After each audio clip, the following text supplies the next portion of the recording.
Tarot card जब हम करते हैं तो उसके अंदर हमें डिफरेंट चीजें मिलेंगी, डिफरेंट सिंबल्स मिलेंगे और डिफरेंट कलर्स मिलेंगे। सिंबल्स को हम बाद में डिस्कस करेंगे जब एक बार कार्ड सभी के पास आ जाए। अच्छा, ये बताइए, यहाँ जितने लोग बैठे हैं उसमें से कार्ड किसके पास है इस समय? मेरे पास है। अच्छा, और किसी के पास? मेरे पास भी है। मेरे पास भी है सर। अच्छा। इससे रिलेटेड एक सवाल है, कार्ड आ गए, हाउ टू हैंडल इट, क्योंकि since this is something very precious अब एंड। हाँ, उसको उसी तरह रखिए जैसे आप रामायण महाभारत गीता को रखते हैं। ओके। हाँ। हमें सेम रिस्पेक्ट देनी है, बिकॉज हम अल्टीमेटली उस ऑकल्ट की जर्नी में उसी तरह ही उनसे बेनिफिट लेना चाह रहे हैं। और इसीलिए मैंने वो बोला कि पैमला कोमल स्मिथ चाहे किसी भी परंपरा से रही हो, किसी भी धर्म की रही हो, लेकिन क्योंकि हम एक तरह से उनके शिष्य हैं या उनके दिए हुए या उनके किए हुए कार्यों का उपयोग करने वाले हैं, तो एक हमारा उत्तरदायित्व बनता है। पर्टिकुलरली इसलिए क्योंकि उनके अंतिम समय के बारे में ज्यादा जानकारी नहीं है। तो जैसे हम अपने पुत्रों की पितरों और पानी पूर्वजों पे का रखो। श्राद्ध इत्यादि में उनकी मुक्ति की प्रार्थना करते हैं, गुरुओं की भी करते हैं, तो ऋषियों की भी करते हैं, तो इसी प्रकार उनका भी हम करें। कलर एसोसिएशन, तो जो टैरो है उसमें अलग अलग कलर एसोसिएटेड होते हैं।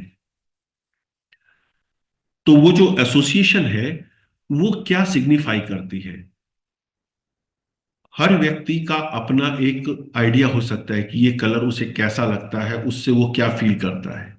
बट यहां पे जो मैं दे रहा हूं आपको, वो टैरो के कंटेक्स्ट में एक जनरल इंटरप्रिटेशन है of the different colours used in tarot deck. ठीक है। रेड कलर, रेड कलर में पॉजिटिव एसोसिएशन है, क्या है?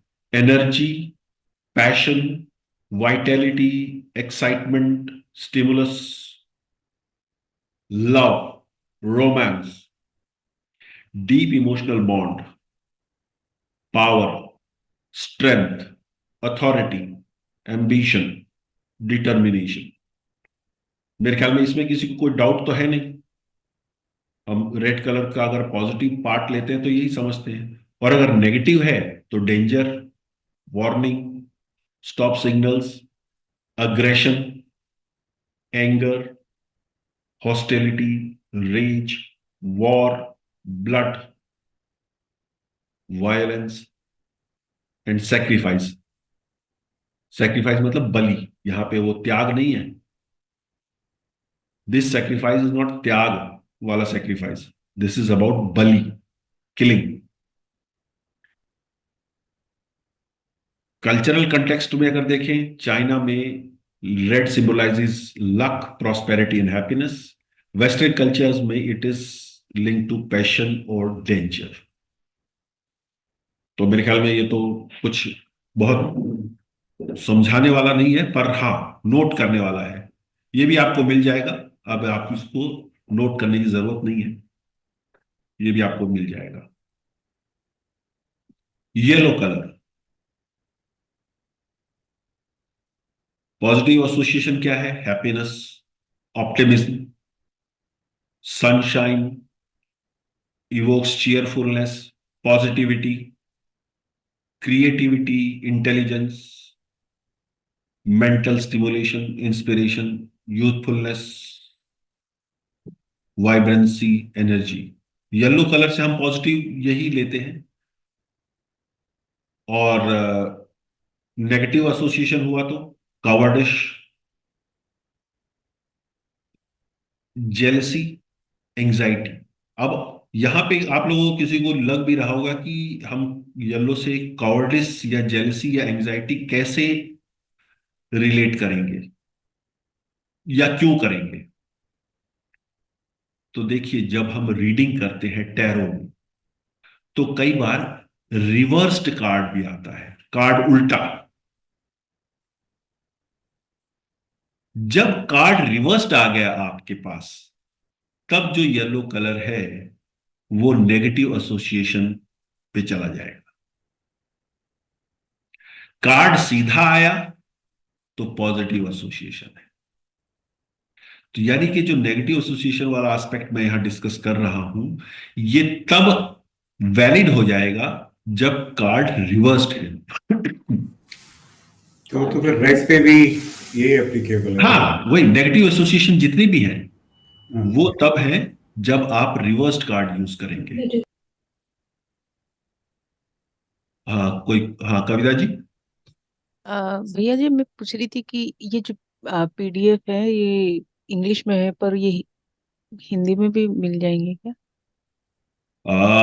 हिंदी में कोशिश करूंगा, क्योंकि ये तो इंग्लिश में ही बनाई है, हिंदी में बनाने में समय ज्यादा लगता है।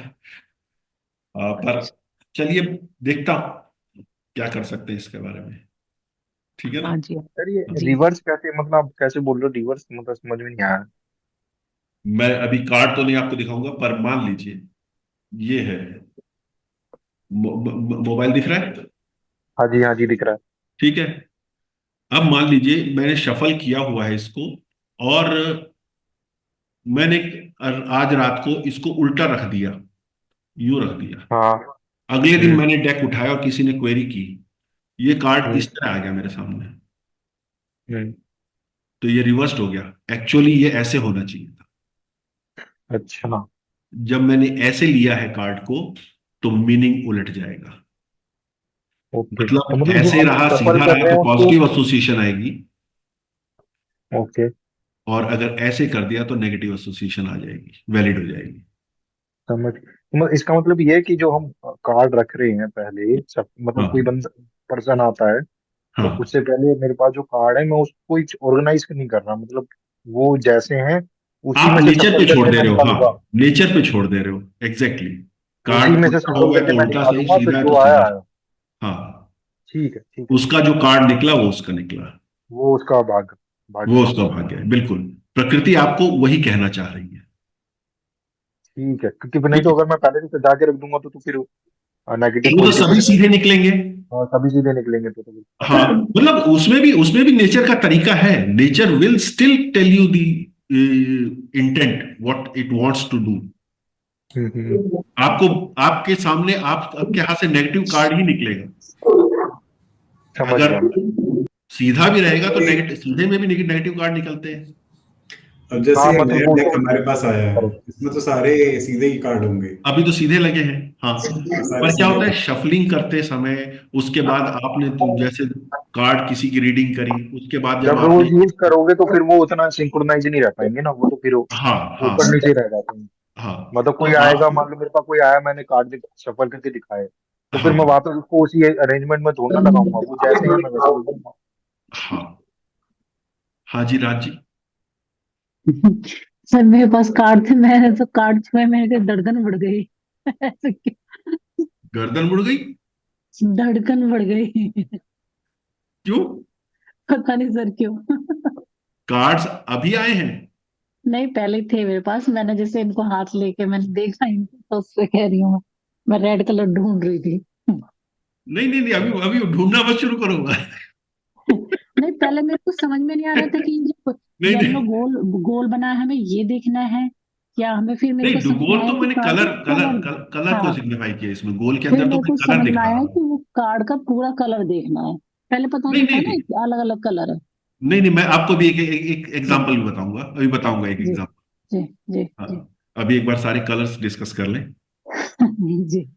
अच्छा, कल्चरल नोट्स में क्या है, इंडिया में येलो सेक्रेड है। स्वामी प्रेमानंद आजकल सभी लोग देखते हैं उनको, और जी मतलब वही is one of the best gurus available अभी लगता है, मतलब जिन्होंने बहुत सिंपल तरीके से सिस्टम को बता दिया है कलयुग में कैसे जी फॉलो करना है। जी अच्छा, जी। जापान में ये ब्रेवरी और रिफाइनमेंट का सिंबल है, बहादुरी का, हम्म। शुद्धि का, पवित्रता का। हरा रंग, अब हरा रंग क्या है? हम हरा को सीधे सीधे पौधों से एसोसिएट कर लेते हैं।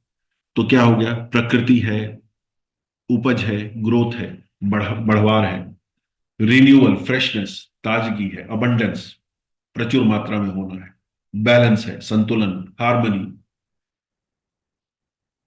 एक सार चलना, स्टेबिलिटी, ट्रैंक्विलिटी, स्थिरता है, शांति है, स्वास्थ्य है, हेल्थ, प्रॉस्पेरिटी, समृद्धि है, हीलिंग है, और धन है, वेल्थ है। नेगेटिव एसोसिएशन क्या है?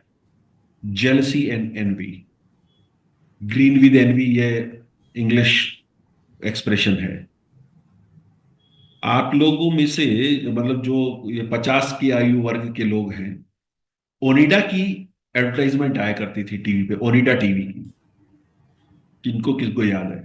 Neighbors हाँ envy, हाँ, honest neighbours pride. Envy and owners right. Neighbours envy, owners pride. और उसमें वो जो जो वो दिखाता था, वो green color. ग्रीन कलर का होता था, राइट राइट राइट। वो नेगेटिव एसोसिएशन थी, पर उसको उन्होंने पॉजिटिवली एक्सप्रेस किया कि भाई दूसरे जलेंगे, तू रख टीवी ओनिडा का। ग्रीड, लालच, इनएक्सपीरियंस, अनुभव की कमी, बचपना, इमेच्योरिटी। कल्चरल नोट्स में इस्लाम के अंदर तो हरा रंग पवित्र माना जाता है, और पश्चिम में, वेस्टर्न कंट्रीज के अंदर एनवायरमेंटलिस्ट जो हैं, जो प्रकृति के बहुत प्रेमी हैं, उन लोगों का ये रंग है। पिंक, पॉजिटिव एसोसिएशन क्या है इसकी? Love and tenderness, obviously. Love प्रेमी प्रेमिका के संदर्भ में आ जाता है, टेंडरनेस बच्चों के संदर्भ में, जो बल्कि एक तो कलर ही कहा जाता है बेबी पिंक, बच्चों जैसा पिंक। तो ये पिंक दोनों चीजें दिखा रहा है, एक यूथफुल इमोशन को भी दिखा रहा है, और एक चाइल्ड लाइक टेंडरनेस को, बच्चे जैसा जो सॉफ्टनेस है, जिसे कहेंगे मृदुलता जो है, उसको दिखा रहा है। फेमिनिटी, ये महिलाओं का रंग माना जाता है। कंपैशन एंड केयर, ये लगाव के साथ किसी की रक्षा करना, किसी को सहेजना, उसके बारे में है। और नेगेटिव एसोसिएशन में क्या है? इमेच्योरिटी, यानी कि बचकानापन, जिसे चाइल्डिशनेस कहते हैं, या ओवर सेंसिटिविटी, किसी के बारे में बहुत ज्यादा संवेदनशील होना, ये पिंक की नेगेटिव एसोसिएशन है। कल्चरल नोट्स में क्या है? जापान में pink fleeting beauty of life, मतलब ये सौंदर्य से संबंधित बहुत अच्छा माना जाता है। और पश्चिमी सभ्यता में तो ये रोमांस और फेमिनिटी का सिंबल है। ऑरेंज, संतरिया रंग, orange energy and enthusiasm. Orange को हम अपने हिसाब से ये समझ सकते हैं कि हमारी संस्कृति में क्या है, सूर्योदय के समय जब सूर्य निकले नहीं होते आकाश में, लेकिन उसमें जो उस समय जो एक रंग होता है, वो रंग सर्वाधिक अच्छा माना जाता है मानव शरीर के लिए, यानी कि वो एनर्जी से भरपूर होता है, ऊर्जा से भरा हो। और वार्मथ एंड क्रिएटिविटी, वार्मथ का क्या होता है? गर्मजोशी जिसको कहते हैं। क्रिएटिविटी, सृजन करने की शक्ति, कुछ बनाने की। फ्रेंडलीनेस, मैत्री, इनोवेशन, कुछ नया निर्माण करना। करेज, साहस, बोल्डनेस एंड कॉन्फिडेंस। नेगेटिव क्या है? फ्रिविलिटी, मतलब लंबी चौड़ी बातें करने वाला। इम्पल्सिवनेस, अचानक ही कुछ भी करने का, बिना सोचे समझे, ये ऑरेंज का नेगेटिव एसोसिएशन है। कल्चरल नोट्स में हमारे सनातन संस्कृति के अंदर जो केसरिया रंग है, जो कि इससे मिलता जुलता है, वो पवित्र रंग माना जाता है, वो शौर्य का रंग माना जाता है। केसरिया बाना, मतलब युद्ध पे जाते समय केसरिया रंग के वस्त्र, केसरिया रंग की पगड़ी बांधी जाती थी, खासकर राजस्थान में। और पूजा पाठ में भी हो रही है तो केसरिया रंग, भगवान का श्रृंगार हो रहा है तो उसमें भी केसरिया रंग। पश्चिमी सभ्यताओं में ये ऑटम एंड हार्वेस्ट, फसल कटने का समय जो आता है उनके यहाँ, उसको सिंबलाइज करता है। ब्लू कलर, नीला रंग पॉजिटिव एसोसिएशन में क्या है? कामनेस एंड सेरेनिटी, शांति। सूर्य, आकाश और समुद्र, ये में दोनों में नीलापन होता है और ये दोनों देख के मन शांत होता है। ट्रस्ट एंड लॉयल्टी, विश्वास, एक दूसरे के प्रति विश्वास बढ़ाने वाला रंग माना जाता है। इंटेलिजेंस एंड विजडम, ये स्पष्ट विचार और सही और सीधे सीधे मुद्दे पर काम करने का रंग माना जाता है। नेगेटिव एसोसिएशन क्या है? Sadness, feeling blue is the fresh of depression. Blues ये डिप्रेशन का एक एक्सप्रेशन है, नेगेटिव एसोसिएशन। कोल्डनेस, जो जैसे वो एक गर्मजोशी होती है उसका ठीक विपरीत, व्यवहार में एकदम ठंडापन। आप किसी के पास जाते हो और कहते हो अरे भाई क्या हालचाल है, और वो ठीक से उत्तर नहीं देता, वरना ये बड़ी जवाब से या एकदम दबी जवाब से, आवाज से जवाब देगा कि ठीक ही है।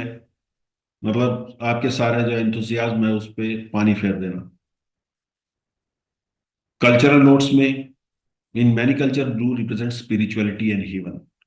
हमारे यहाँ सिख परंपरा में केसरिया, ऑरेंज कलर, और ब्लू जो निहंगों का वस्त्र है, ये स्पिरिचुअलिटी में माना जाता है।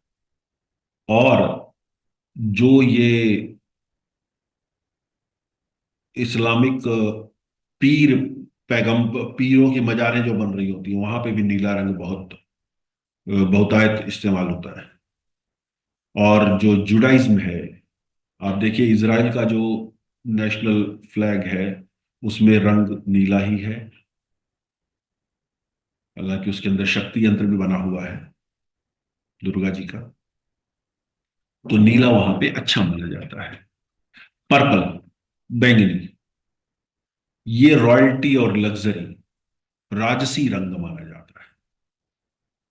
इसे धन संपत्ति से जोड़ के देखा जाता है। स्पिरिचुअलिटी का भी है, मिस्टिसिज्म। जैसा कि मैंने बताया, ये सिख परंपरा में तो है ही, क्योंकि जो निहंग है वो सिख सैनिक, वो स्पिरिचुअल वॉरियर्स है। इमेजिनेशन, फैंटेसी, कल्पनाशीलता का रंग है। नेगेटिव एसोसिएशन में क्या है? एरोगेंस, हॉटीनेस, मतलब उद्दंडता का, मेलंकली, उदासीनता का, उदास होने का रंग भी माना जाता है। थाईलैंड में पर्पल विधवा महिलाएं पहनती है, और वेस्ट में ये लग्जरी और क्रिएटिविटी का रंग है। आप ये देखिएगा कि जो प्रोफेशनल वर्ल्ड है, जिसे सो कॉल्ड प्रोफेशनल वर्ल्ड कहा जाता है, जो पश्चिम से आया है, वहां पे फॉर्मल यूनिफॉर्म के अंदर, फॉर्मल ड्रेस के अंदर ब्लू या पर्पल बहुत ही प्रोमिनेंट होता है, और वही नकल हमने भी की हुई है। बीज कलर, अब यहाँ पे जो जितने भी कलर मैं दिखा रहा हूँ उसके शेड्स में डिफरेंट आ सकता है। वो मॉनिटर की इंटेंसिटी, आप कितनी ब्राइटनेस इस्तेमाल करते हैं अपने मोबाइल पे उससे, और शेड उसका डिफरेंस हो सकता है, बट इंपॉर्टेंट है कि कंसेप्ट को समझा जाए। बीज कलर बीज क्या है? Simplicity and neutrality. बहुत ही सिंपल सा और अच्छा सा सॉफ्ट सा कलर माना जाता है। सटल एंड ऑब्स्ट्रूसिव, एकदम ही सरल, सहज सा, और किसी को भी मतलब वो चुभता नहीं है। वार्मथ, गर्मजोशी लगती है इस रंग के अंदर। और नेगेटिव एसोसिएशन हो गया तो डलनेस लगेगी, कंजर्वेटिज्म लगेगा। जहां वार्मथ है, पॉजिटिव में वार्मथ है, खुले दिल से मिलने वाली बात है। और यहाँ पे नेगेटिव एसोसिएशन में वही दिल संकुचित हो गया। कल्चरल नोट्स में इंटीरियर डिजाइनिंग के अंदर ये रंग काफी इस्तेमाल किया जाता है बीच का। ब्राउन, भूरा रंग। अब भूरा रंग जमीन के रंग से एक तो एसोसिएट होता है, इसलिए अर्थीनेस, अर्थी मतलब स्थिर, जिसपे आप विश्वास कर सके, रिलायबल। Warmth and practicality.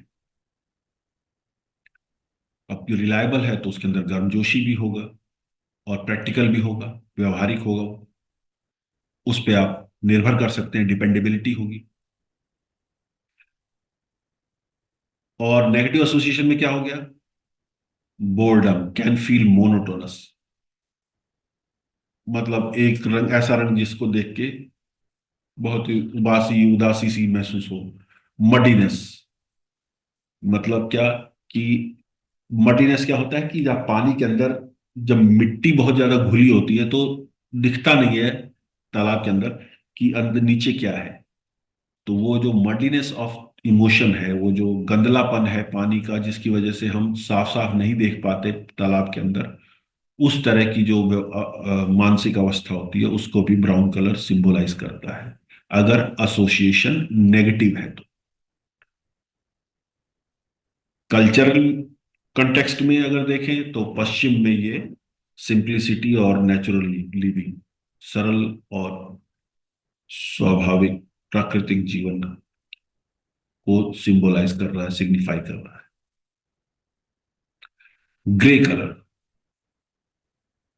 स्लेटी रंग जिसको हम बोलते हैं, न्यूट्रलिटी एंड बैलेंस, एकदम निष्पक्ष सा रंग है, संतुलित रंग है। ये रिप्रेजेंट क्या कर रहा है? Compromise and practicality. मतलब ये कहीं पे भिड़ने के लिए नहीं, कोई किसी तरह का अग्रेशन नहीं है इस कलर में, ये संतुलन बना के चलने वाला रंग है। सोफिस्टिकेशन, सोफिस्टिकेशन क्या होता है कि आप किसी की जो आवश्यक नजाकत होती है। अब सीधी सी बात है कि अगर आप सूट पहन रहे हैं, कोट और पैंट, तो वो अगर ठीक से आयरन नहीं होगा तो बहुत गंदा इंप्रेशन देगा। कई बार क्या होता है ना कि विंटर्स के अंदर से जो कपड़े इस्तेमाल होते हैं, समर्स आने पर वो एक जगह रख दिए जाते हैं, और जब उनको फिर विंटर्स आने पे निकाला जाता है तो वो लंबे समय तक दबे पड़े रहने के कारण वो मुड़ तोड़ जाते हैं। इवन स्वेटर्स मुड़ तोड़ जाते हैं। तो सबसे पहला काम क्या होता है? उनकी वो जो क्रीज पड़ गई है उसको हटाया जाए। वो क्रीज नहीं हटाएंगे तो क्या उसकी वार्मथ खत्म हो जाएगी, गर्मी खत्म हो जाएगी कपड़े की? नहीं, लेकिन वो पहनने में अच्छा नहीं लगेगा। तो ये जो डिजायर्ड सोफिस्टिकेशन है, उतना तो होना चाहिए, वो ग्रे कलर उसको सिग्निफाई करता है। नेगेटिव एसोसिएशन में क्या है? Depression, ambiguity, दोगलापन। पॉजिटिव में वो न्यूट्रल था, और नेगेटिव में वो एम्बिग्यूस हो गया। मतलब कि ये नहीं पता कि वो किस साइड है। कल्चरल नोट में प्रोफेशनलिज्म को ये कन्वे करता है। आज भी अगर हम प्रोफेशनल वर्ड की बात करें, इवन स्कूल की यूनिफॉर्म या कॉलेज की यूनिफॉर्म, हम तो एमबीए में थे तो हमारी भी यूनिफॉर्म बनाई गई थी, तो उसमें जो ट्राउजर थी वो ग्रे कलर की थी। और ग्रे कलर कई जगह एज अ फॉर्मल यूनिफॉर्म का हिस्सा है।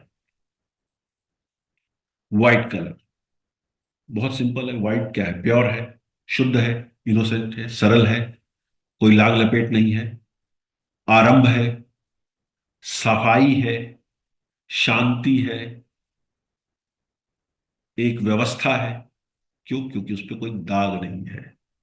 लेकिन नेगेटिव हो गया तो कोल्डनेस, कि आप अपनी भावनाओं को एकदम एक्सप्रेस ही नहीं होने दे रहे हो। एम्प्टीनेस, खालीपन लगता है, सूना सूना लगता है। पश्चिमी सभ्यताओं के अंदर क्या है? ये वेडिंग के अंदर एक इंपॉर्टेंट रंग है, खासकर जो दुल्हन है उसके लिए। ईस्टर्न कल्चर के अंदर चाइना और जापान में व्हाइट मॉर्निंग का कलर है, दुख व्यक्त करने का।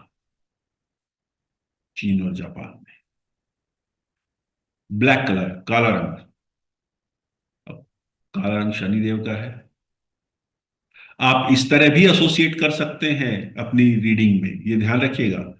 मतलब आपको जो भी नॉलेज ऑकल्ट का है, किसी भी स्ट्रीम से है, वो भी यहां पे आपको हेल्प करेगा, उसको आप यूज कर सकते हैं, क्योंकि वो भी इसी यूनिवर्स का नॉलेज है।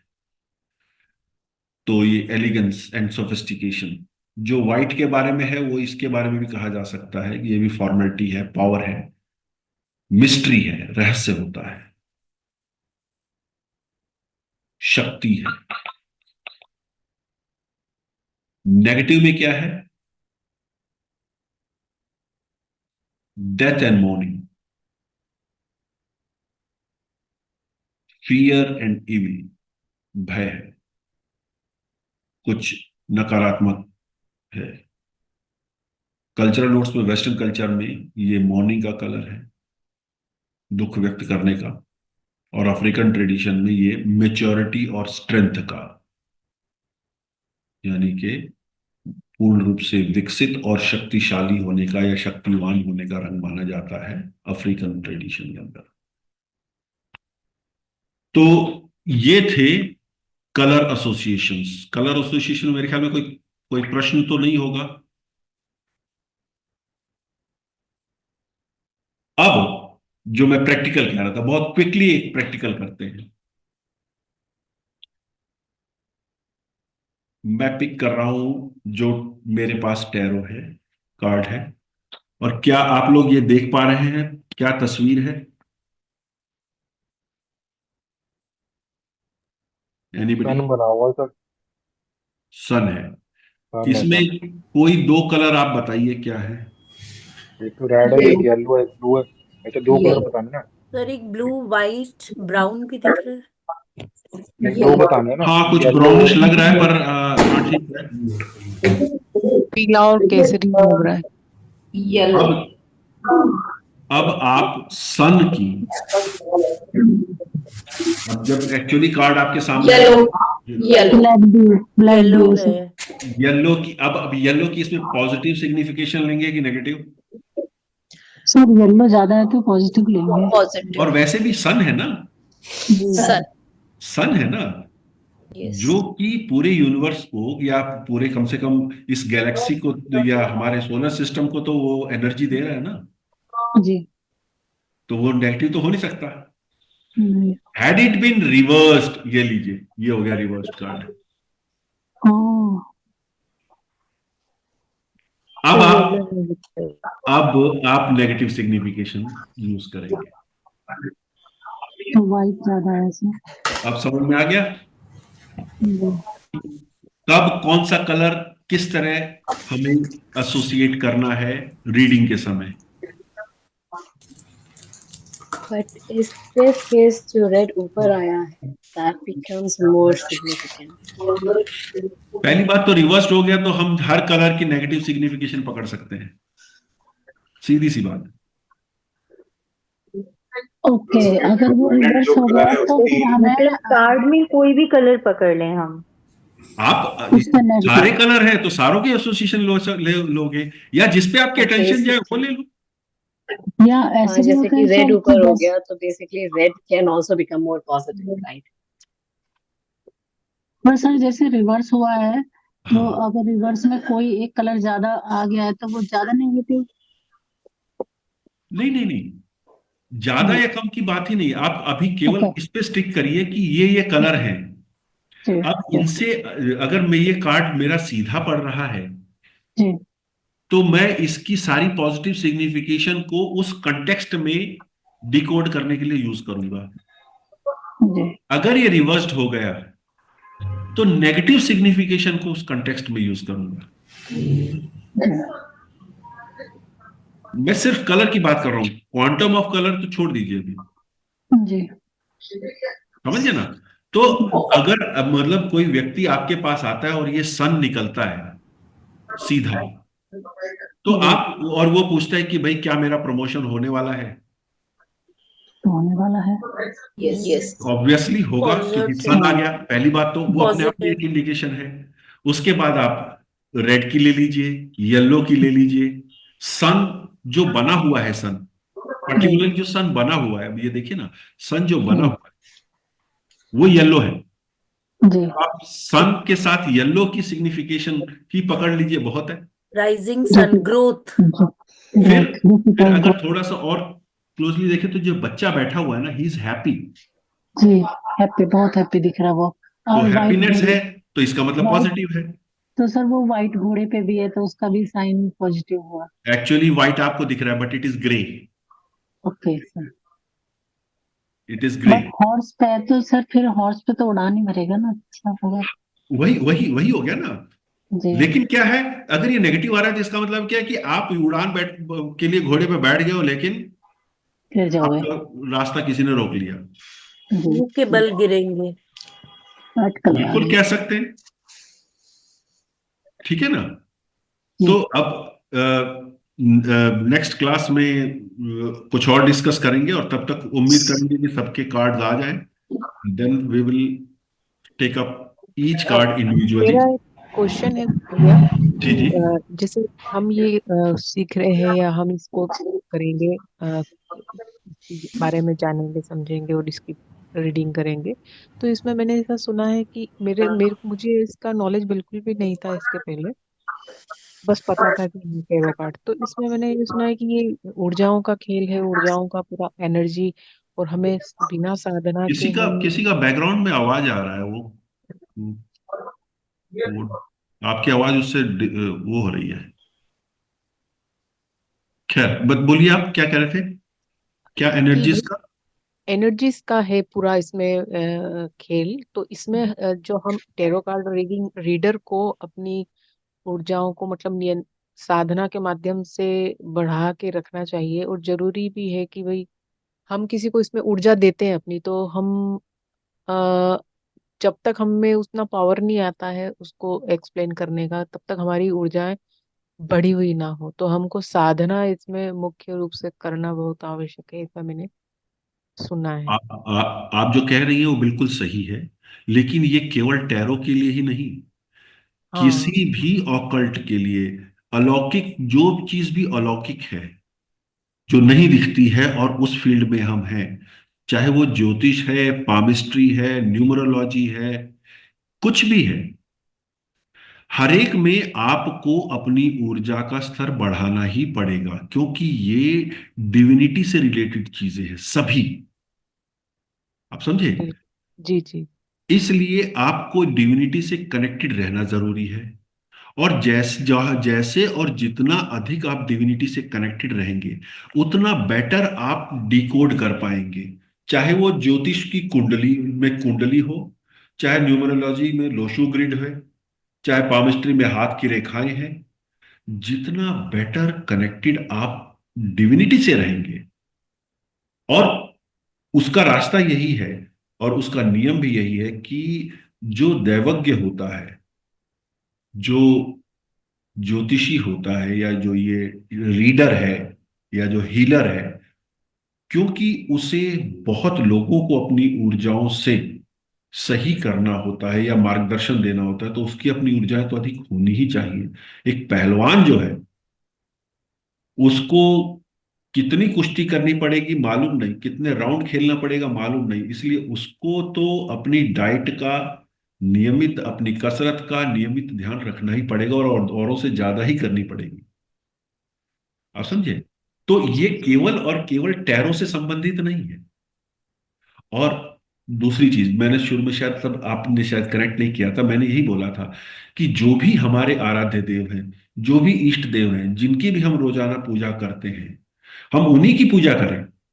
इनके यहाँ के लिए कोई विशेष करने की आवश्यकता ही नहीं है। अभी जैसे मैं अभी क्लास जिस दिन से डिसाइड हुई थी, आप मेरे पीछे भगवान की तस्वीरें देख पा रहे होंगे, जी। इस साइड पे। हाँ जी। तो ये कार्ड मैंने वहीं रखे हुए थे। वैसे भी ये मेरे पूजा वाले स्थान पे ही रहते थे। मैं इनको प्रयोग में लाऊं नहीं लाऊं, लेकिन मैं वो रखता वहीं था। तो आज ये आने के बाद हमने कार्ड वहीं मैंने रखे तो हुए रखे थे। दिए ना वहां पर। क्यों? क्योंकि हम, वही बात है, हम डिवाइन एनर्जी की हेल्प ले रहे हैं डिकोड करने में। और दूसरी चीज जो मैंने अपनी तरफ से जो ऐड की है और जो मुझे इंपॉर्टेंट लगती है वो यही है कि जिसने ये बनाया है उसमें एक व्यक्ति जो जो चित्रकार है उसके अंत का नहीं पता। तो जब अंत का नहीं पता है तो हम एक जो कृतज्ञ विद्यार्थी के रूप में उनकी आत्मिक शांति की प्रार्थना अवश्य करें। हम उन्हें पे तो नहीं कर सकते, हम पे तो उनको कर रहे हैं जो उनके नाम पे फोटो छाप छाप के पैसा कमा रहे हैं। हाँ मतलब जी। मैं उनको कोई गलत नहीं कह रहा हूँ, वो नहीं देंगे छापेंगे तो हमें मिलता भी नहीं है। तो ये उनका भी एक बहुत बड़ा योगदान है। और एक सवाल ये भी है कि ये कौन कर पाता है, कौन, जैसे हम क्यों कर रहे हैं, हम हर कोई तो नहीं करता है टैरो कार्ड, जैसे वैदिक ज्योतिष करता है कोई, ऐसे क्या योग संयोग होते हैं जो टैरो कार्ड में आता है? अच्छा, चलिए अगर मैं इसको कुंडली की कोई ऐप खोलिए। मेरे पास तो एक ही मोबाइल है तो मैं नहीं चलिए खोल पाऊंगी। मैं खोलता हूं अभी इसी समय की कुंडली। मतलब इसको हम एस्ट्रोलॉजी से बहुत कनेक्ट करेंगे। बिल्कुल कर सकते हैं, सब जगह चलेगा। जैसे सूरज आपने दिखाया, सूर्य, तो सूर्य से रिलेटेड हो गया ये। मतलब ये तो इन्होंने बाहर छापा हुआ है। अभी तो मैंने, क्योंकि पूरा डेक तो मैंने खोला नहीं यहाँ पे, मैं तो सिर्फ आपको एक एग्जाम्पल के तरीके से दिखा रहा था। पर तो चूंकि आप हम वैदिक देखिएगा। थोड़ा सा। अच्छा, आप ये देखिएगा। सर मैं खोलती हूँ, बताइए कौन, क्या खोलो? खोल एक हेलो। चुकी। 4 नंबर का लग्न है।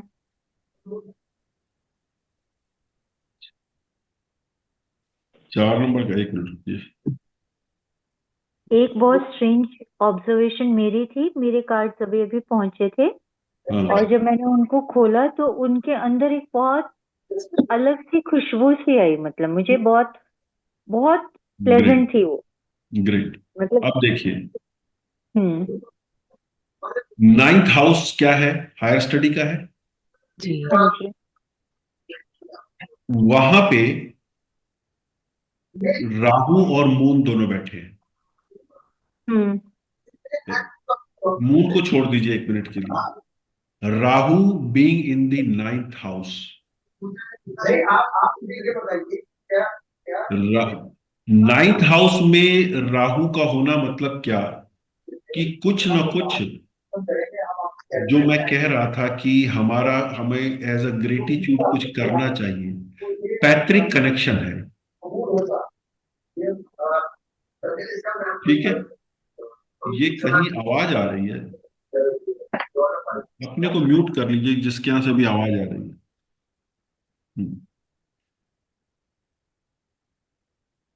हायर स्टडी के हाउस में राहु का होना, राहु क्या है? राहु छाया ग्रह है, ब्रह्म है। पिक्चर, रिसर्च है सर। पिक्चर है। हाँ, मतलब कई चीजें हैं पर पिक्चर है, जी। फोटोग्राफ है। जी।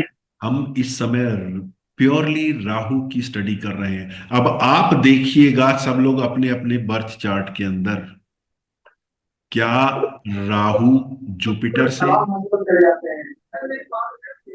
या 9th हाउस से या मून से किसी भी तरह से कनेक्टेड है? और उसको डिस्कस हम नेक्स्ट क्लास में करेंगे। आज यहां पे समाप्त करते हैं। एक I have one मेरे में है question, तो please. नक्षत्र में है। जुपिटर जो है, लग्न चार्ट की बात कर रहे हो ना? हाँ हाँ, हाँ, जुपिटर जो है 9th हाउस में है, राहु के नक्षत्र में, आर्द्रा में। जुपिटर राहु कनेक्शन आ गया, हम्म। 9th हाउस भी आ गया। हम्म। ठीक है। हाँ जी, और कौन बोल रहा था? I just had this question. Is everybody looking at a deck and then talking about Rahu? Kavita ji, शायद आपके यहाँ से आवाज आ कुछ, देयर सम डिस्टरबेंस। एक Hello? हाँ, this is something. हाँ हाँ, बोलिए बोलिए, आई कैन अंडरस्टैंड, बट वो there is some background noise. हाँ बोलिए बोलिए। So I just wanted to ask, Rahu is from the deck you are talking, or No, no, is no. it like something? I'm just trying to, or showing the relationship between the question she asked, why we are doing tarot. So there must be a connection between our higher study and the images. Rahu is an image. Okay. Tarot is purely a study of image. Sir मेरा तो 9th So house में do we Ketu आता है। also need to have our what did you call about, like, look in your janam, this thing wo kya tha? What was that? The birth chart, horoscope. Huh. So if I don't have the birth chart, so how do I see? Is it You don't related have to to the deck? really see, but if you have, Okay. but if you have, there will be a connection. That's what I wanted to emphasize upon. So how do I see? Like, you also teach how to do the birth chart? If you have the birth chart, then it is fine. If you don't have, you don't have to worry about it. But it will definitely be there in your chart. The connection will be there. Ah, okay. And that is why we are doing this. Then Ritu, help me out to find my birth chart. हाँ okay. हाँ, तो वरना तुम सब सारा सीख जाओगे, मुझे पता नहीं चलेगा। बट सर मेरे में तो 9th हाउस में केतु है, तो 3rd में राहु है, तो 9th हाउस में केतु है। Yes sir. ओके। पुष्य नक्षत्र में। अच्छा, वेयर इज जुपिटर? हाँ सर, जुपिटर 2nd भाव में अपनी राशि में, धनु राशि में, चंद्रमा के साथ। 2nd में है जी, चंद्रमा के साथ है। When where is चंद्रमा, सॉरी सर, चंद्रमा के साथ है। जी अच्छा, which sign is it? Sir वृश्चिक लगन है। अच्छा वो सर उसमें है, धनु में है। कौन? चंद्रमा और जुपिटर धनु में है। धनु में है। And next is sir next फिर राहु। राहु नेक्स्ट मकर हाउस में इज राहु। जी, मकर में। And what you would know the motion of Rahu? Rahu moves backwards. Yes sir, और 3 डिग्री का है सर। तो ये जुपिटर की तरफ जा रहा है, और Jupiter will move forward, it will come towards Rahu. और जुपिटर सर केतु के नक्षत्र में, और चंद्रमा भी केतु के नक्षत्र में, और केतु बैठा है 9th हाउस में। केतु आ गया ना, केतु 9th हाउस में आ गया ना, तो राहु और केतु को आप इंटरचेंजेबली ले सकते हैं। और वैसे भी वो केतु 9th हाउस कनेक्शन वो आ गया। और ये जो राहु और गुरु अगर एडजेसेंट हाउसेस में है, तो these are considered as good as connected. Okay sir. Rahu किसके नक्षत्र में है? सर राहु है सूर्य के नक्षत्र में, उत्तराषाढ़ा में। अच्छा, ठीक है। और किसी केतु है सर, केतु पुष्य नक्षत्र में है सर, शनि के नक्षत्र में।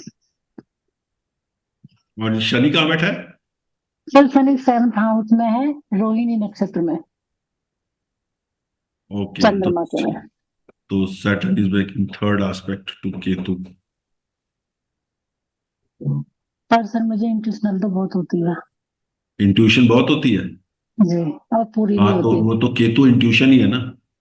हाँ, एग्जैक्ट होती है सर। हाँ, तो ये तो बहुत बढ़िया। और मून उसमें ही है, जुपिटर उसी में, केतु में ही है, तो इट इज एक एक्सीलेंट कॉम्बिनेशन फॉर इंट्यूशन। हाँ, अगर सर किसी को चोट लगी है ना, मेरे को इंट्यूशन होगी तो लगी, और जहाँ पे इंट्यूशन हुई है उसी जगह पे लगी है, समझो। हाँ, तो ये तो केतु इज डूइंग वंडर्स। बहुत बढ़िया। Thank you sir. तो should I close the session या किसी और का क्वेश्चन है? Please find my birth chart. In my horoscope, it is in 8th house. क्या चीज? Rahu. राहु 8th में है, जुपिटर कहाँ है? जुपिटर 12th 12th में. 12th में है ना? No, नहीं, 1. 6th house. हाँ, 6th में. 6th में। हम्म. ओके। और सर कितना समय लगेगा इस कोर्स में हमें? देखिए, मतलब हम 2 क्लासेस पर वीक ले रहे हैं, तो रफली 7 से 8 हफ्ते। जी। बाकी हम हमारी परफेक्टनेस मतलब पूर्णता हमारा काम में, वो तो हमारा उसमें प्रैक्टिस पे, उस पे निर्भर करती है। देखिए, जब तक ये कोर्स खत्म होगा, आप रीडिंग करने के योग्य हो जाएंगे। उसके बाद वही है कि हथियार आपके हाथ में है, कितनी अभ्यास करते हैं उतना अच्छा चला पाएंगे। Okay sir. सर मेरे मन में एक क्वेश्चन है, मैं वो थोड़ा सा अजीब सा है, पर मैं करना चाहती हूँ जी जी। कि ये जो टेरो करते हैं ये अधिकतर महिलाएं करती हैं, और वो महिलाएं करती हैं, उनके हाथ इतने अजीब से खूबसूरत होते हैं और एक अलग ही सेटअप बना के रखती हैं। कुछ शुक्र का संबंध है क्या इस चीज से? नहीं, शुक्र से संबंध नहीं है। क्या होता है कि पहले, सच बताऊं तो मुझे भी टैरो पे इसी कारण से भरोसा नहीं था कि वो कुछ जिसे कहते हैं ना कि ओवरकिल डेकोरेशन हाँ हाँ। है ना, कि वो जरूरत से ज्यादा ही हुआ पड़ा है रहता है। मतलब कहीं वो ग्लास की क्रिस्टल बॉल है, और हाँ, अजीब सा बिल्कुल। 5 तरह के रंग की कैंडल्स जली हुई हैं, और ये लटका हुआ, वो लटका हुआ, पता नहीं क्या क्या। तो वो जो चीज है ना, उनको सूट करता होगा। मतलब it is again Rahu plus Venus on the extreme side, बहुत ज्यादा गॉडीनेस जिसको हम कहते हैं, दिखावा काइंड ऑफ। पर मैं उस चीज को, हम लोग को उस चीज को क्वेश्चन नहीं करना चाहिए। पॉइंट इज, क्या हम उसको सिंपल तरीके से करेंगे तो इफेक्टिव होगा? बहुत इफेक्टिव होगा। मतलब जब मैंने अपने गुरु से ये सीखा था, तो उन्होंने कहा था, मतलब क्योंकि फीमेल स्टूडेंट्स भी थी, कहते कि अरे दुनिया कमाती है ऐसे पैसा, वो फेयर्स के अंदर स्टॉल लगा लेती हैं, वो लेडीज बैठ जाती हैं चम चम कपड़े पहन के, और साड़ी वाड़ी और ये वो लगा के, और कार्ड्स से लोगों को गाइडेंस देती है, पैसा कमाती है, तुम लोग भी कमाओ। हम्म। तो मैंने बोला कि मैं सर, मेरा तो मन करता है कि मैं धोती कुर्ता पहन के ये करूं। कहते हैं कि दैट वुड बी एक्सीलेंट, पर कहते हैं कि वो मेरे गुरु मुंबई के हैं, कहते हैं पर मैं मुंबई में अगर मैं धोती कुर्ता पहनूंगा तो ये पॉसिबल ही नहीं है कि मैं ट्रेवल कर पाऊं। मैं अगर बम्बई लोकल में धोती पहन के घुसा तो नागा साधु बन के बाहर निकलूंगा। और सर जैसा जो हमारा गेटअप है हम उसी में रहें तो उसमें क्या बुराई है? Exactly exactly. आपको नेचुरल सेल्फ रहना है, आर्टिफिशियल बनना ही नहीं है ना, वही तो चीज छोड़नी है। जी जी। राहु का भ्रम में दिमाग को पहले से ही सामने वाले का मतलब डालने की एक योजनाएं होती है शायद, डेकोरेशन। वो वो वो तरीका होता है कैच करने का, कि आप बहुत सारा ड्रामा जब तक नहीं करोगे तब तक ये लगता नहीं ना। और सर मेरे को तो जो इतना ज्यादा सजे धजे दिखते हैं वो ऐसा लगता है कि वो मतलब कुछ है नहीं, मतलब रियलिटी को दिखाने की जरूरत नहीं हाइड करना, पड़ती सर। हाइड, वो नहीं है। मेन तो ज्ञान होता है ना। दरअसल जी क्या होता है ना कि देखो, दुनिया भी कई तरह की है ना, जब तक दिखता नहीं तब तक बिकता नहीं, ये भी सिचुएशन है। जी। ठीक है ना? तो उसमें अटेंशन कैच करने वाले, अब मतलब चमक दमक। हाँ, कितने लोग, कितनी महिलाओं ने अपने नाम पे आगे लिखवा रखा है टैरो क्वीन। तो अब टैरो क्वीन मतलब कहाँ से, किसने सर्टिफाई किया, क्वीन बना दिया तुमको? और उनसे आप वैसे बात करके देखो, मतलब क्या होता है ना कि जब जितने आप ऑकल्ट में डीप होगे ना, फिर आप चाहे टैरो कर रहे हो, चाहे पामिस्ट्री कर रहे हो, चाहे एस्ट्रोलॉजी कर रहे हो, चाहे न्यूमरोलॉजी कर रहे हो, आपकी बात से पता लग जाएगा कितने डीप है आप। अच्छा, एक एक सवाल ये भी आ रहा है मन में कि हम अगर वैदिक करते हैं तो हम टेरो में अगर जाएंगे तो कहीं ना कहीं वैदिक हमारे साथ रहेगा और हमको हर पल, जैसे अभी सूर्य दिख गया तो हमको कुछ अलग वैदिक का दिमाग में कुछ कॉन्सेप्ट आ गया, तो तो ये साथ आप साथ। बिल्कुल बिल्कुल आप वैदिक का सब कुछ दे सकते हो यहाँ पे, इन टोटो। जितना भी आपको सन की सिग्निफिकेशन वैदिक की मालूम है, आपको यहाँ पे पॉजिटिव सिग्निफिकेशन मिल रही है, आप सब कुछ बता सकते हो, बोल सकते हो। ये सिर्फ अनुभूतियों का ही विद्या है लगता कि जैसे अभी तो आप पढ़ाएंगे कार्ड के बारे में, बाकी जो अनुभूतियां होंगी तो वो जो भी हो, जो भी उस वक्त आए। एग्जैक्टली वो अनुभूति एक तो इम्पार्शियल होनी चाहिए। इम्पार्शियल होने के लिए वही बात है कि जितना आप स्पिरिचुअल पाथ पे रहेंगे उतना अच्छा रहेगा, उसमें और जी कुछ नहीं करना है, मेरे लेकिन वो ख्याल से करना है। जितना पूजा पाठ में जाएंगे अपने आप ही वो नेचुरलिटी अपने हाँ आप ही आएगी। हाँ। मैं हाँ अभी हाँ। सर और जैसे क्या मैंने होता है ना कि मैंने फर्स्ट स्टैंडर्ड से लेकर 10th स्टैंडर्ड तक जितना पढ़ा है, क्या मैं रोज उसको इस्तेमाल करता हूं? नहीं। या मैंने ग्रेजुएशन की, पोस्ट ग्रेजुएशन की, क्या वो सारा कुछ मैं रोज यूज करता हूं? नहीं। मैंने पढ़ा है, लेकिन किसी दिन किसी कंटेक्स्ट में मेरे को वो नॉलेज यूज में आ जाता है। तो हमने अगर ज्योतिष किया हुआ है, वैदिक किया हुआ है, न्यूमरोलॉजी की हुई है, या कुछ भी किया हुआ, उससे कुछ भी एसोसिएशन हमें यहां दिखती है। मान लीजिए एग्जांपल के तौर पर, ये कार्ड्स होते हैं 5 ऑफ पेंटाकल्स, अगर आपने न्यूमरोलॉजी की है, ठीक है, तो 5 आ गया ना। 5 की जो सिग्निफिकेशन है आपको यहाँ पे यूज, आप यहाँ कर सकते हैं। ओनली थिंग इज किस कंटेक्स्ट में चल रहा है, उस हिसाब से बताइए whether the signification would be positive और नेगेटिव। बस वहां पे आप उसको यूज कर सकते हो, फ्रीली यूज कर सकते और भैया ये भी कह सकते हैं कि ये टैरो कार्ड कम समय का एक बहुत ही अच्छी विद्या है जिसमें हम सामने वाले की मदद कर सकते हैं, सहयोग कर सकते हैं उनको हो। कुछ जानने के लिए। मैं ऐसा नहीं कहूंगा कि कम समय की है। हाँ, कम समय में आप इसको जान सकते हो, लेकिन वही बात है, टू शार्पन द स्किल्स, वो आपका अपना अभ्यास है। ठीक है जी। ना? आप उसको ये नहीं कह सकते कि ये केवल कि 2 महीने में कोर्स हो गया और हम नहीं, हम प्रैक्टिस करना शुरू कर सकते हैं, लेकिन कितनी डीप, कितनी बढ़िया, कितनी डिस्क्रिप्टिव हम कर पाएंगे, वो इस पे डिपेंड करेगा कि हम कितने इम्पार्शियल, कितने नेचुरल और कितने स्पिरिचुअल हैं। जी, पर इसकी कोई थ्योरी, इसकी बुक्स या ऐसे कुछ, मतलब इसका कोई मटेरियल मार्केट में भी अवेलेबल होगा, या जैसे कि जो वैदिक। जो बुक्स बुक्स वैसे तो होंगी, लेकिन क्या है कि जितना बुक्स से आप पढ़ोगे उतना तो मैं आपको यहाँ बता दूंगा। जी जी। ठीक है ना? उसके हाँ जी। अलावा वो ठीक है कि मतलब मैं अपने आप को, मैं ये नहीं कह रहा हूँ, क्लेम कर रहा हूँ कि I am the ultimate. No, I am not.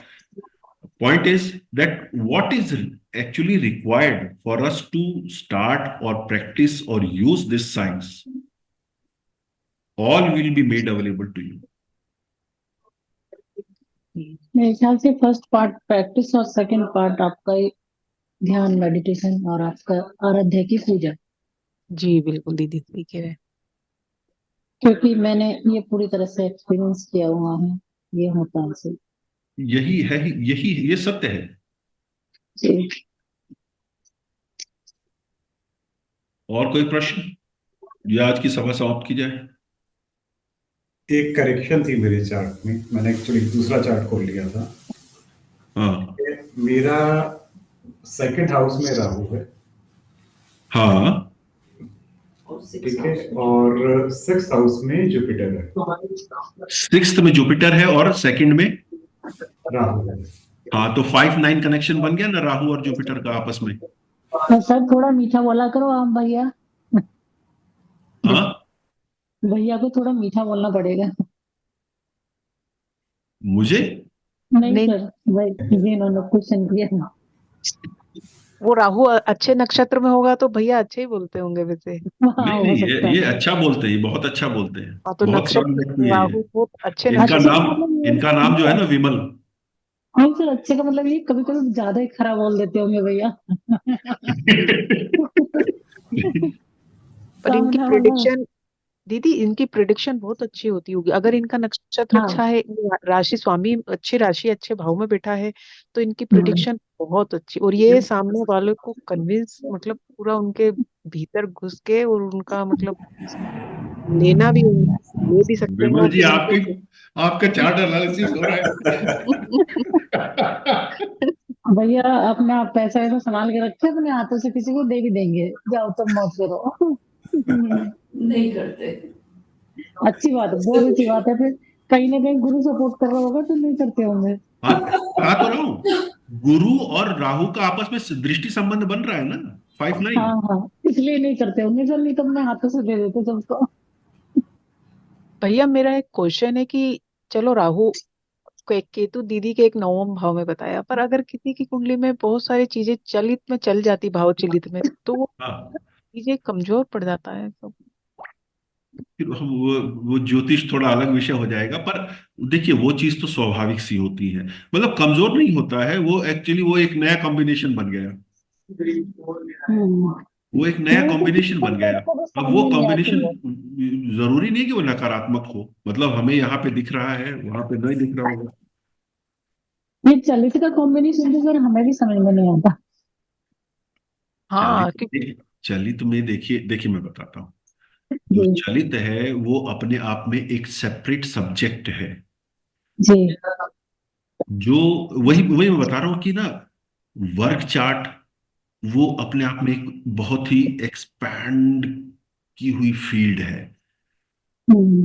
तो हमें जो स्टिक करना चाहिए, या जिस पे मैं स्टिक करता हूं, मैं अपना बताता हूं। D1 D9 नवमांश। जी जी। नवमांश से बहुत चीजें क्लियर हो जाती हैं, फिर आपको चलित की चिंता नहीं करनी। हाँ, आप अगर केवल D1 को ही देखना चाहते हो और उसी पे डिपेंड रहना चाहते हो, तब आपके लिए चलित को भी देखना आवश्यक हो जाता है। सर चलित सर नवमास में अगर गुरु वर्गोत्तम हो जाता तो अच्छा होता। गुरु नव वर्गोत्तम हो गया तो वर्गोत्तम हो जाता है नवमास में तो अच्छा होता है। किस किस भाव का स्वामी होकर वर्गोत्तम हो रहा है? किस मतलब भाव अगर वो का 6-8-12 का होके वर्गोत्तम हो रहा है तो फिर उस भाव के इम्पैक्ट बढ़ा देगा। सर नौ में जाके वर्गोत्तम हुआ है चंद्रमा में। हाँ, तो 9 में है तो फिर तो अच्छा है। 9 में हुआ है तो अच्छा है। छठे का स्वामी जी होकर वर्गोत्तम हुआ पड़ा है, 8वें का हाँ होके वर्गोत्तम हो गया, या 12वें का होके हो गया, तो ये जो नकारात्मक भाव हैं, जी। तो इनके इम्पैक्ट को स्ट्रांग करेगा ना वो। हाँ जी सर, लगन में जैसे सेकंड में और नौ मास में नौ नाइन्थ हाउस में चला गया है चंद्रमा की राशि में। वो वो तो फिर थोड़ा अलग विषय हो जाता है, और चार्ट देख के करना ज्यादा ठीक रहेगा। नहीं सर वो वर्गोत्तम तो हुआ है क्योंकि चंद्रमा वो उसमें लगन में तो अपनी राशि में धनु में चंद्रमा के साथ, और फिर नाइन्थ में गया है तो चंद्रमा की राशि में गया है। नहीं, वो वर्गोत्तम थोड़ी होता है। सर ये तो कंफ्यूजन था, किसी ने वर्गोत्तम बताया था। नहीं अरे नहीं नहीं, वर्गोत्तम वर्गोत्तम का मतलब होता है कि वो सभी जगह सेम साइन में है, सभी चार्ट सेम। हाँ में। चंद्र कुंडली और हाँ, लग्न कुंडली में एक ही चंद्र साइन भाव कुंडली सेम में रहना संपात चाहिए। D10 D12 सब जगह अगर सेम राशि में है तो अच्छा वर्गोत्तम माना जाएगा, वैसे नहीं ठीक है माना ठीक। जाएगा। जी जी। और उसमें भी अगर सर भाव चलित में चल गया ना तो वो वर्गोत्तम भी कमजोर ही माना जाएगा। भाव चलित में तो नहीं चला है, शायद हो सकता है। मैं स्टडी करूंगी इसको, मुझे ज्यादा ये ऐसा ही ध्यान है, किसी का था कभी तो मेरे को ऐसे पूछा था। जी थैंक चलिए यू अब्दुल ठीक है कादिर। जी, लगभग 2 घंटे हो गए क्लास को। जी thank you sir sir, thank you. Thank you sir. धन्यवाद सर, बहुत बहुत थैंक यू। थैंक यू जी, धन्यवाद। Thank you. अच्छा, थैंक यू। वेलकम।